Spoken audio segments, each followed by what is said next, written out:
دیکھ رہے ہو، اور اگر یہ تصور نہ پیدا ہو سکے تو یہ تصور پیدا کرو کہ وہ تمہیں دیکھ رہا ہے۔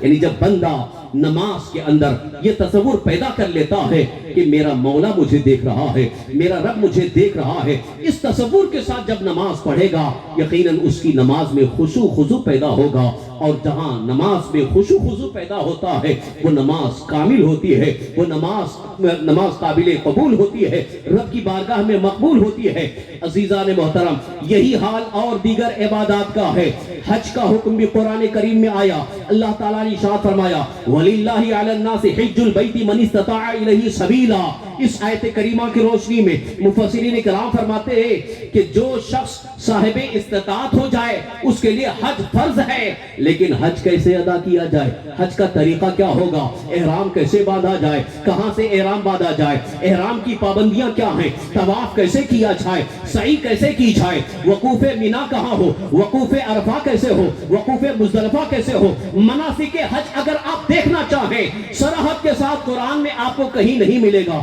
بلکہ اگر آپ کو یہ ملے گا تو حدیث مصطفیٰ میں ملے گا۔ حضور صلی اللہ علیہ وسلم نے مکمل حج کر کے بتا دیا کہ حج کا طریقہ یہ ہے، احرام باندھنے کا طریقہ یہ ہے، طواف کا طریقہ یہ ہے، خانہ کعبہ کا طواف اس طریقے سے کیا جائے، صفا مروہ کی سعی اس طرح سے کیا جائے، وقوف عرفہ ایسے ہو، وقوف مینا ہو، وقوف مزدلفہ ہو، قربانی ہو، حلق ہو، سارے مناسک حج کو رسول پاک صلی اللہ علیہ وسلم نے کر کے بتا دیا۔ پتا چلا اللہ کی عظیم عبادت حج بھی اگر ادا ہوگی تو وہ طریقے مصطفیٰ کے مطابق ہی ادا ہوگی۔ تو یہ طریقے مصطفیٰ ہمیں کہاں سے مل رہا ہے؟ یہ حدیث مصطفیٰ سے مل رہا ہے۔ اللہ کے رسول صلی اللہ علیہ وسلم نے جو کیا وہ بھی حدیث ہے، آپ نے جو فرمایا وہ بھی حدیث ہے، لہذا آپ سمجھتے جا رہے ہیں جتنے بھی احکام اسلام ہیں، جتنے بھی ہمارے مذہب اسلام کے اندر شریعت مطہرہ میں احکام ہیں، اوامر اور نواہی ہیں، یعنی جن کے کرنے کا حکم دیا گیا، جن سے باز رہنے کا حکم دیا گیا، ان کو اگر دیکھنا ہو تو یقیناً آپ کو حدیث مصطفیٰ کا سہارا لینا ہوگا۔ یہی سے منکرین حدیث کا جواب ملتا جا رہا ہے۔ جنہوں نے حدیث مصطفیٰ کا انکار کیا ہے ان کے پاس جو بھی دلیلیں ہیں ہم نے کھنگال کر کے دیکھا، ان کے پاس کوئی مضبوط دلیل نہیں ہے۔ انہوں نے جو دلیلیں بھی پیش کی ہیں الحمدللہ ہمارے عظیم محدثین نے ان کا جواب بھی دے دیا ہے۔ منکر حدیث کا یہ کہتا ہے کہ اللہ کے رسول صلی اللہ علیہ وسلم نے جو فرمایا تھا اس کو صحابہ نے سنا تھا اور انہوں نے بیان کیا، اور انہوں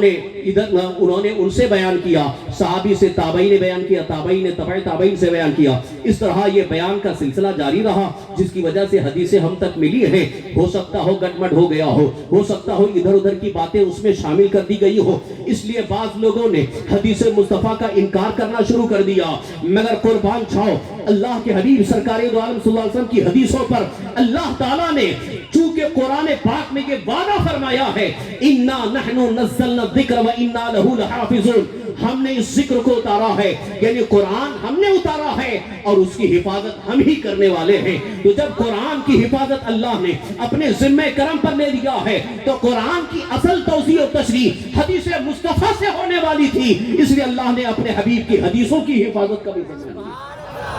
جس طرح قرآن محفوظ ہے حدیث مصطفیٰ بھی محفوظ ہے، اور عالم کے ہے کہ رسول پاک صلی اللہ علیہ وسلم کی مکمل زندگی محفوظ ہے۔ احادیث کریمہ اس طرح سے محفوظ ہے کہ اس میں سے اگر کسی نے بھی اس میں ملانے کی کوشش کی ہے، موضوع روایتوں کو لانے کی کوشش کی ہے، اگر گڈمٹ کرنے کی کوشش کی ہے، اللہ تعالیٰ نے ایسے بندے پیدا فرما دیے جنہوں نے اپنے قوت حفظ کے ذریعے موضوع اور گڑھی ہوئی روایتوں کو چھانٹ کر کے الگ کر دیا، جن میں حضرت امام بخاری بھی۔ آج امام بخاری، امام مسلم، امام ترمذی، امام نسائی، امام ابن ماجہ، امام ابو داؤد، ان تمام محدثین نے جو احادیث کریمہ کو اپنی کتابوں میں جمع فرمایا ہے، رسول پاک صلی اللہ علیہ وسلم کی حدیثوں کو چھانٹ کر کے، چھان بین کر کے، عالم یہ ہے کہ اگر اس چیز کی بھی اگر آپ تحقیق کریں کہ انہوں نے کتنا اہتمام کیا ہے حدیثوں کو جمع کرنے میں، حدیثوں کی حفاظت میں، تو آپ کی عقل دنگ رہ جائے گی۔ اللہ اکبر۔ امام بخاری رحمت اللہ تعالیٰ نے حدیث مصطفیٰ کو اپنی صحیح بخاری میں جمع کرنے کے لیے اتنا اہتمام فرما رہے ہیں، جبکہ آپ کو 6 لاکھ حدیثیں یاد ہیں، 1 لاکھ صحیح حدیثیں یاد ہیں، مگر جب صحیح بخاری شریف کو جمع کرنے کا اہتمام آپ نے شروع کیا ہے تو یہ عہد کیا کہ حضور صلی اللہ علیہ وسلم کی صحیح حدیثوں کو میں جمع کروں گا۔ ان کی تاریخ میں یہ موجود ہے کہ حضرت امام بخاری رضی اللہ عنہ نے اہتمام کیا کہ جب آپ یہی ارادہ کر کے سو جاتے اور خواب میں جب سرکار دو عالم صلی اللہ علیہ وسلم کا دیدار ہوتا تو حضور صلی اللہ علیہ وسلم کے سامنے اپنی اس حدیث کو، حضور کی حدیث کو پیش کرتے اور دیکھتے کہ سرور کائنات صلی اللہ علیہ وسلم کے چہرے انور پر خوشی کے آثار ظاہر ہیں، تو حضرت امام بخاری سمجھ جاتے کہ یہ حدیث صحیح ہے۔ اس طرح سے حضرت امام بخاری رضی اللہ عنہ نے 16 سال کی مدت میں صحیح بخاری شریف کو جمع کیا ہے، صحیح بخاری شریف میں احادیث کریمہ کو جمع کیا ہے۔ حضرات محترم، اسی طرح سے اور دیگر محدثین بھی حدیثوں کو جمع کرنے میں اہتمام کرتے ہیں، صحابہ نے بھی حدیثوں کو محفوظ کرنے کے لیے بڑا اہتمام کیا ہے، اور کچھ صحابہ بالخصوص جیسے حضرت سیدنا ابو ہریرہ رضی اللہ عنہ، ان کو تو سرکار دو عالم صلی اللہ علیہ وسلم نے ایک ایسا عظیم تحفہ عطا فرمایا تھا کہ حضرت ابو ہریرہ رضی اللہ عنہ خود فرماتے ہیں کہ مجھے حضور کی حدیثیں سننے کے بعد حدیثیں یاد نہیں رہتی تھی، میں نے بارگاہ مصطفیٰ علیہ الصلوۃ والسلام میں عرض کی، یا رسول اللہ میں آپ کی حدیثیں سنتا ہوں مگر یاد نہیں رہتی، بھول جاتا ہوں۔ پیارے آقا سرور کائنات صلی اللہ علیہ وسلم نے ارشاد فرمایا، اے ابو ہریرہ اپنی چادر کو پھیلا دے۔ حضرت ابو ہریرہ نے اپنی چادر پھیلا دی، رسول کائنات صلی اللہ علیہ وسلم نے اپنے مبارک ہاتھوں کو مٹھی باندھ کر چادر میں رکھا اور فرمایا، اے ابو ہریرہ اسے سینے سے لگا لو۔ حضرت ابو ہریرہ کہتے ہیں کہ جب میں نے اس چادر کو سینے سے لگا لیا، قسم خدا کی حدیث تو حدیث، ایک لفظ بھی میں کبھی نہیں بھولا۔ اللہ اکبر۔ رسول پاک صلی اللہ علیہ وسلم نے حضرت ابو ہریرہ رضی اللہ عنہ کو ایسا حافظہ عطا فرمایا کہ جتنی حدیثیں آپ نے سن لیا تھا مکمل ہو بہو ویسے ہی آپ کو یاد ہو گئی۔ اسی لیے تو اعلیٰ حضرت امام عشق و محبت کیوں پکار اٹھے، کون دیتا ہے دینے کو منہ چاہیے، کون دیتا ہے دینے کو منہ چاہیے، دینے والا ہے سچا ہمارا نبی۔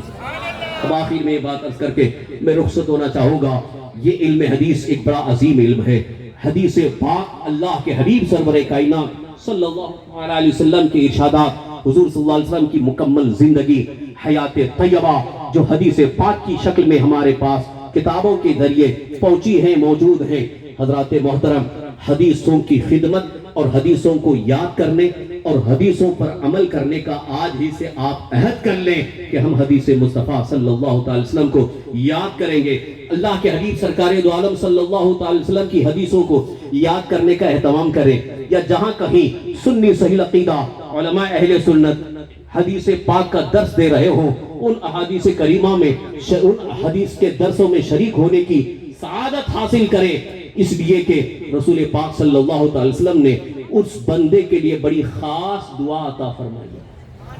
جو حدیث پاک کی خدمت میں لگا ہے، یعنی جو علم حدیث حاصل کر رہے ہیں، دوسروں تک پہنچا رہے ہیں، درس حدیث کے ذریعے دوسروں تک حضور صلی اللہ علیہ وسلم کی حدیثوں کو پہنچا رہے ہیں۔ رسول پاک صلی اللہ علیہ وسلم نے ان کے لیے خاص دعائیں عطا فرمائی ہیں۔ ابو داؤد شریف کی ایک حدیث ہے، اللہ کے حبیب سرکار دو عالم صلی اللہ علیہ وسلم نے ارشاد فرمایا، اللہم ارحم خلفائی،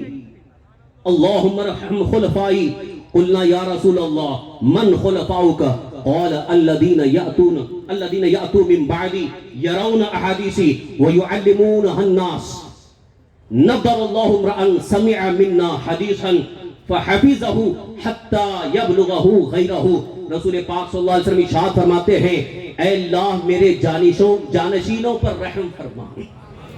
ذرا جملہ غور فرمائیے، اللہ کے حبیب سرکار دو عالم صلی اللہ علیہ وسلم نے ارشاد فرمایا، اللہم ارحم خلفائی، اے اللہ میرے خلفاء، میرے جانشینوں پر رحمت نازل فرما۔ آج کل کچھ لوگ جس کے بھی خلیفہ ہیں، خلیفہ ہونے پر بڑا ہی فخر محسوس کرتے ہیں کہ ہم فلاں کے خلیفہ ہیں، ہم فلاں کے خلیفہ ہیں، ہم کو فلاں سے خلافت ملی ہے، مگر یہاں تو تاجدار کائنات صلی اللہ علیہ وسلم یہ ارشاد فرما رہے، دعائیں دے رہے ہیں اور بارگاہ الہی میں دعا کر رہے ہیں، اللہم ارحم خلفائی، اے اللہ میرے خلفاء پر رحم فرما، میرے خلفاء پر رحمت نازل فرما۔ صحابہ نے عرض کیا یا رسول اللہ آپ کے خلفاء کون ہیں، آپ کے خلیفہ کون ہیں؟ تو حضور صلی اللہ علیہ وسلم نے ارشاد فرمایا وہ جو میرے بعد آئیں گے اور میری حدیثوں کی روایتیں بیان کریں گے۔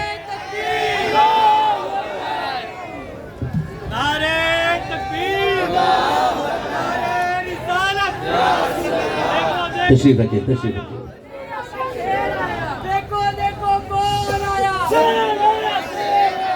بیٹھ جائیے، بیٹھ جائیے۔ آل رسول اولاد غوث اعظم حضرت علامہ سید امیر القادری صاحب کی آمد ہو چکی ہے۔ انشاءاللہ بہت بالکل ان قریب ان کا خطاب آپ حضرات سماعت فرمائیں گے۔ بیٹھے بس آخری یہ حدیث پاک اس لیے پیش کر رہا ہوں کہ تاکہ آپ کے دلوں میں رغبت پیدا ہو جائے اور شوق پیدا ہو جائے، کیونکہ آج کے دور میں افسانے پڑھنے، فلمی سٹوریز کے لیے لوگوں کا بڑا شوق نظر آتا ہے۔ موبائل بھی اگر ہے تو صرف سٹوری سننے کے لیے، دیکھنے کے لیے، فلمی گانے سننے کے لیے اور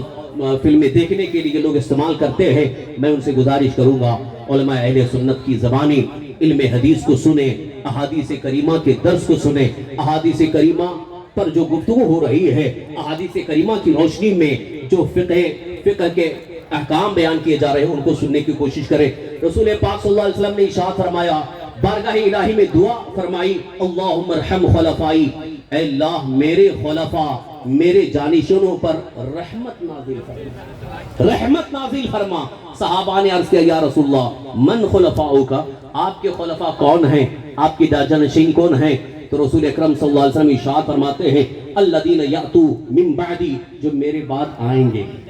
میرے بعد آئیں گے، یرون احادیثی، اور میری حدیثوں کی روایتیں بیان کریں گے، وَيُعَلِّمُونَهَا النَّاسِ، اور حدیثیں لوگوں کو سکھائیں گے، لوگوں تک پہنچائیں گے۔ پھر آپ خاص دعا فرما رہے ہیں، غور سے سنیے، ایک بڑی خاص دعا ہے، نَضَّرَ اللَّهُ امْرَأً سَمِعَ مِنَّا حَدِيثًا، اللہ تعالیٰ اس آدمی کو تر و تازہ رکھے، اللہ تعالیٰ اس بندے کو تر و تازہ رکھے جس نے ہماری حدیث کو سنا اور اسے یاد کیا اور دوسرے تک پہنچانے کی کوشش کی۔ اب آپ ذرا سوچئے، حضور کی دعا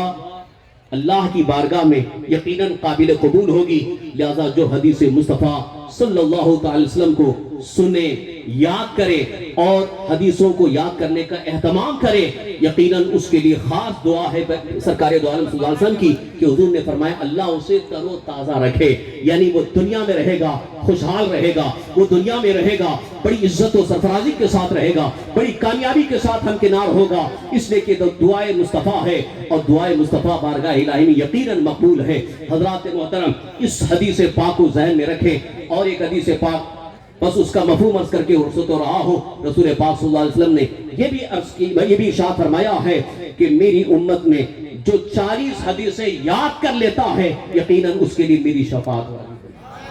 تو احادیث کریمہ کی یہ عظیم شان ہے، حدیث مصطفیٰ کی یہ عظیم شان ہے، لہذا ہمیں عمل بھی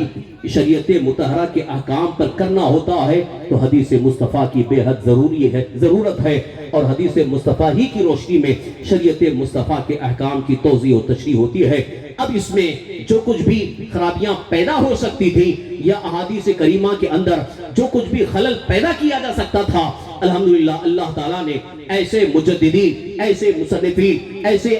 عظیم علماء محققین کو پیدا فرما دیا جنہوں نے حدیث پاک کے اندر پیدا کرنے والے سارے فتنوں کا سد پاک کر دیا اور مکمل طور پر ہمارے لیے شریعت مصطفیٰ کو ہمارے سامنے پیش کر دیا ہے۔ اسی لیے میں یہ عرض کر کے رخصت ہونا چاہتا ہوں، ہمیں کرنی ہے شہید شاہ بطحا کی رضا جوئی، وہ اپنے ہو گئے تو رحمت پروردگار اپنی، انہیں چھانا انہیں مانا، نہ رکھا غیر سے کام، للہ الحمد میں دنیا سے مسلمان گیا۔ اللہ تعالی ہم سب کو سرکار مدینہ صلی اللہ تعالی وسلم کی صحیح معنوں میں اطاعت کی توفیق عطا فرمائے، سرکار دو عالم صلی اللہ علیہ وسلم کی سنتوں پر عمل کی توفیق عطا فرمائے، تمام گناہوں برائیوں بد مذہبوں سے اللہ ہم سب کو محفوظ رکھے، آخری سانس تک ہمیں ایمان پر زندہ رکھے، ایمانی پر خاتمہ نصیب فرمائے، آمین بجاہ النبی الامین علیہ الصلاۃ والتسلیم، وما علینا الا البلاغ المبین۔ السلام علیکم ورحمۃ اللہ وبرکاتہ۔